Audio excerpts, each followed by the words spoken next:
Well, a heartbreaking end to a search and rescue. Raging floodwaters claimed the lives of two. The victims are a woman and a little girl. Floodwaters swept away the two vehicles they were in. The 5-year-old girl's body was recovered, but the 52-year-old woman's was not. Attempts to pull her car from fast-moving currents were unsuccessful. You can see deputies here wading through floodwaters. First responders will be on the scene throughout the night. Eyewitness News reporter Henry Ramos continues our team coverage just south of Schertz, where the tragedy happened. He speaks with the stepfather of the 5-year-old girl whose life was taken by the floodwaters. Henry?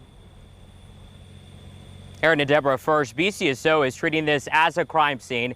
As we mentioned, they and other agencies will be out here tomorrow to recover the body of that 52-year-old woman still believed to be in that car. Well, hours after being swept by those floodwaters, and you can see the water still right behind me, I spoke with the stepfather of that 5-year-old girl in this emotional interview. He walked me through survival and tragedy. I'd rather trade my life for hers. Jose, who didn't want to show his face on camera, is at a loss for words. I tried everything I could, but I couldn't. The stepfather tells me he tried to save 5-year-old Alyssa.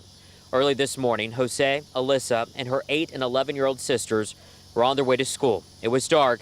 They were going along Graytown Road, one they'd take every day. But once they tried to go through the floodwater, it was too late. The strong current pushed the car with the entire family inside. It took a nosedive, it started going down, and before that, I just rolled the window down, and I was like, come on, girls, let's get out. And I pulled 2 of them out, and her sister was pulling her out, and she let go like her sister did, like as she pulled back, I guess because the water. Alyssa was trapped inside.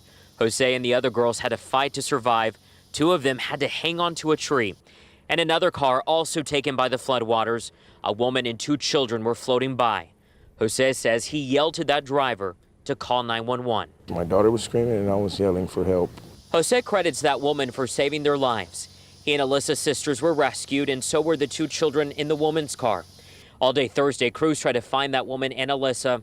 The search efforts turned into recovery efforts, and you can see this viewpoint from Chopper 5, crews trying to pull the woman's car to recover her body, but they couldn't. The water 11 to 16 feet deep.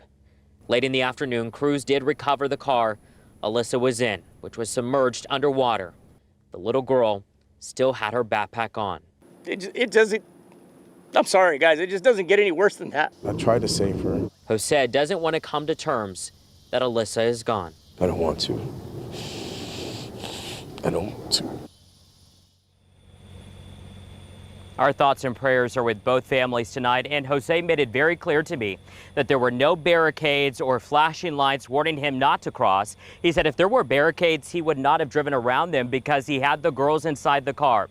Well, tonight, officials did confirm to me that there were no barricades, but they couldn't tell me if those flashing lights were working. And as I mentioned off the top, crews will be out here early tomorrow morning to recover that 52-year-old woman who has not been identified as of tonight.